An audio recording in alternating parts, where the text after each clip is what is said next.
সম্প্রতি বাজারে এসেছে অপোর নতুন ফোন অপো F19। চলুন জেনে নেই এই ফোনের ফিচার্সগুলি।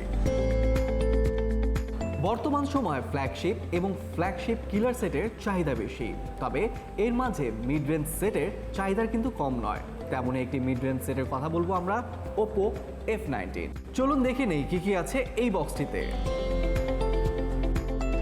শুরুতে অ্যাজ ইউজুয়াল সেটের ভিতরে থাকছে ম্যানুয়াল এবং সিলিকন একটি কেস, যা আপনার ফোনকে ভালোই প্রোটেক্ট করবে, এবং আমাদের সেই কাঙ্ক্ষিত ওপো F19 আরও থাকছে এই সেটের মধ্যে, যেটি ওপো সবসময় দিয়ে থাকে 3.5mm হেডফোন, এবং সেই সাথে থাকছে 33 ওয়াটের সুপার ওক চার্জার। ওপো F19-এর দুটি ভ্যারিয়েন্টে রয়েছে, একটি প্রিজম ব্ল্যাক এবং মিডনাইট ব্লু। আমার হাতে রয়েছে মিডনাইট ব্লু। ফোনটির রাইট সাইডে আমরা দেখতে পাচ্ছি একটি পাওয়ার বাটন এবং লেফট সাইডে রয়েছে ভলিউম রকার, এবং সেই সাথে রয়েছে সিম ইনজেক্টর। এখানে আপনি ব্যবহার করতে পারবেন দুটি সিম এবং একটি মেমোরি কার্ড। ফোনটির নিচের সাইডে যদি দেখি, একটি হচ্ছে আপনার স্পিকার গ্রিল থাকছে, ফোনের পাওয়ার চার্জিং পোর্ট থাকছে যেটি টাইপ সি, এবং সাথে থাকছে মাইক্রোফোন এবং হেডফোন। এর ডিসপ্লেতে রয়েছে 2400x1080 AMOLED punch hole display.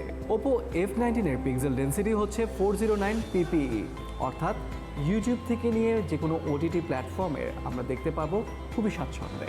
ফোনটির পিছনে যদি আমরা লক্ষ্য করি তো দেখতে পাবো তিনটি এআই ক্যামেরা, যেটির মেইন ক্যামেরা রয়েছে 48 মেগাপিক্সেলের, তারপরে রয়েছে 2 মেগাপিক্সেলের ডেপথ এবং 2 মেগাপিক্সেলের ম্যাক্রো, এবং সামনে রয়েছে পাঞ্চ হোল সেলফি ক্যামেরা, যেটি রয়েছে 16 মেগাপিক্সেলের। তার মানে সেলফি হবে এখন ঝকঝকে। এই ক্যামেরার বৈশিষ্ট্য হচ্ছে এর নাইট মোডটি, স্বল্প আলোতে ঝকঝকে ছবি, এবং এর বিউটিফিকেশন মোডের ছবিগুলো আসে দুর্দান্ত, যেটি ওপোর ট্রেডমার্ক বলা চলে। এই ফোনটির একটি স্পেশাল ফিচার হচ্ছে all day AI eye care, অর্থাৎ আপনি ফোনটি ব্যবহার করার সময় চোখে এক প্রকার আনকমফোর্টনেস চলে আসতে পারে। তখন আপনি যদি এই ফিচারটি অন করেন, তখন এই আনকমফোর্টনেসটি অনায়াসে চলে যাবে। এছাড়া এই ফোনটিতে রয়েছে অ্যাপ লক সিস্টেম। বর্তমান সময় আপনার কিছু প্রাইভেট ডকুমেন্টস বা প্রাইভেট ছবিগুলোকে আপনি এই অ্যাপ লকের মাধ্যমে লক করে রাখতে পারেন।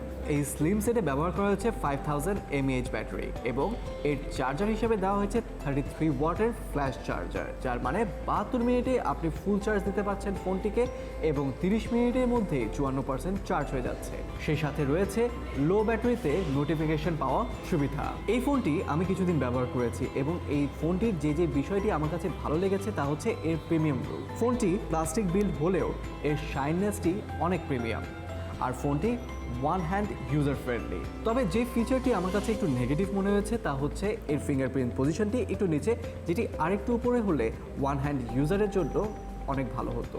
এই ফোনটির আরও কিছু দিক আমার কাছে ভালো লেগেছে, যেমন হচ্ছে এটি 128GB স্টোরেজ থাকলেও এর মধ্যে আমি এক্সটার্নালি 256 পর্যন্ত এক্সপান্ড করতে পারবো। ফোনটিতে ব্যবহার করা হয়েছে 662 কোয়ালকম স্ন্যাপড্রাগন প্রসেসর, যার মানে হাই রেঞ্জের গেম অতটা স্মুথলি খেলতে না পারলেও মিড রেঞ্জের গেমগুলো আপনি সুপার স্মুথ খেলতে পারবেন। ফোনটির দাম ধরা হয়েছে 21,990 টাকা, অর্থাৎ এই প্রাইসে মিড রেঞ্জ এই সেটটি one of the best. Hope you guys like this phone.